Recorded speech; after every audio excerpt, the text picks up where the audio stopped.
Hey everyone, welcome back. Today we're taking a look at this article that I found. Really interesting stuff. So it says GM is benchmarking the Polestar 2 EV.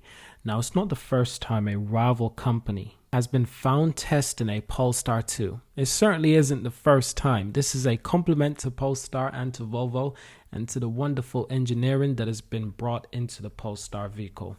So let's see what this article has to offer, all right? So GM Authority spy photographers recently captured the general benchmarking the all-electric Polestar 2 sedan in vicinity of the Milford Proving Grounds. The Polestar 2 first breaking cover in February 2019 made splashdown as the brand's first fully electric vehicle. This is a four-door vehicle characterized by horizontal styling elements from the front with LEDs lighting in front and T-shaped lighting signature. So that's a very Volvo thing. Obviously, Polestar's taking it into a different direction. They're doing their lighting slightly different.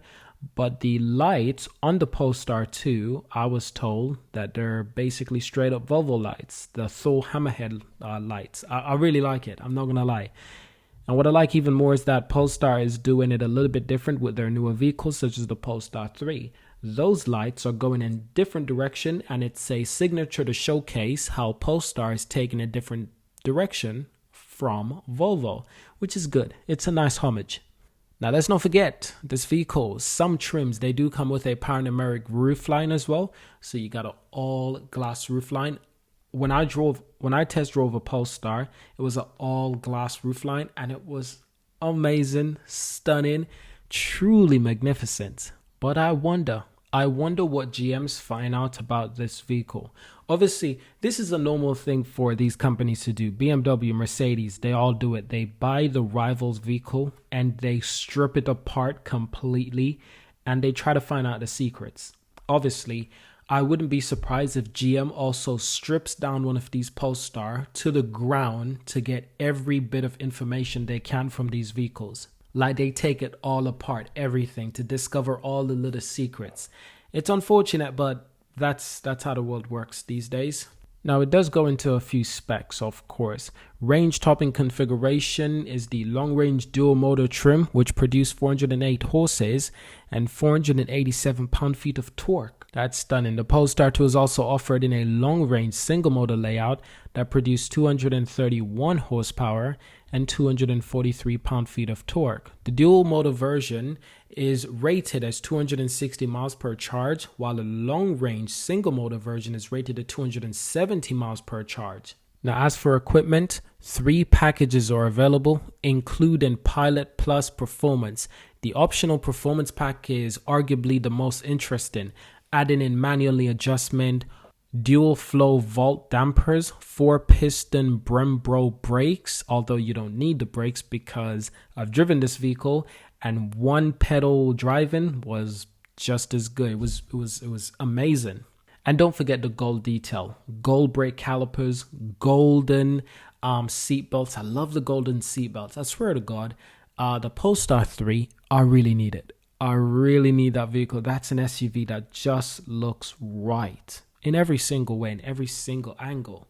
The range of the tech is included in the Pilot pack, such as the Pilot Assist, cross traffic alert, and a 360-degree camera, while the Plus pack adds in a Harman hardened sound system, the panoramic glass roof, and the Weave Tech seats. Yes, ladies and gents. Now, the Polestar 2 onboard's infotainment system incorporates Google Android Automotive OS with Google built in as well, so you can ask Google Assistant all sorts of questions.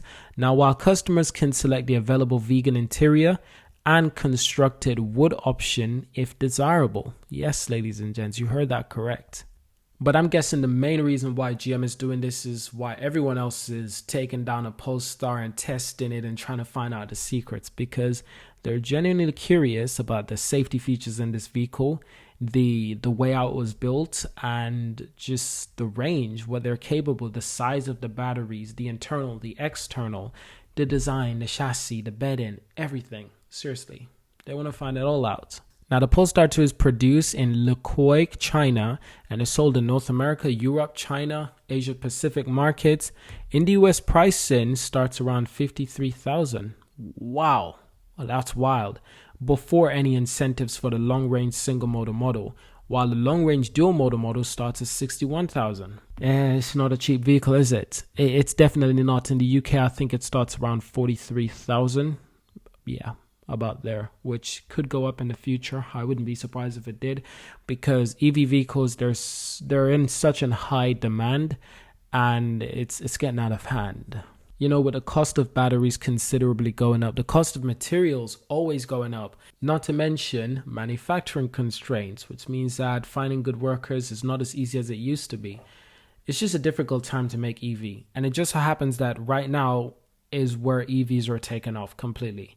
But most of these companies' profit is 10 years out. 10 years out. Real money making is 10 years out. And I think Tesla, Volvo, Polestar, Geely, they understand this best. Profits are 10 years out, maybe even longer. So that's it for this video. I've made other videos on other companies who are testing the Polestar 2. Go check those out. They're hilarious. I love seeing this because it just proves that, hey, this is a good car, and other companies are curious about it. They're curious. Thank you for watching. Subscribe to see more, and I'll see you in our next video. Peace.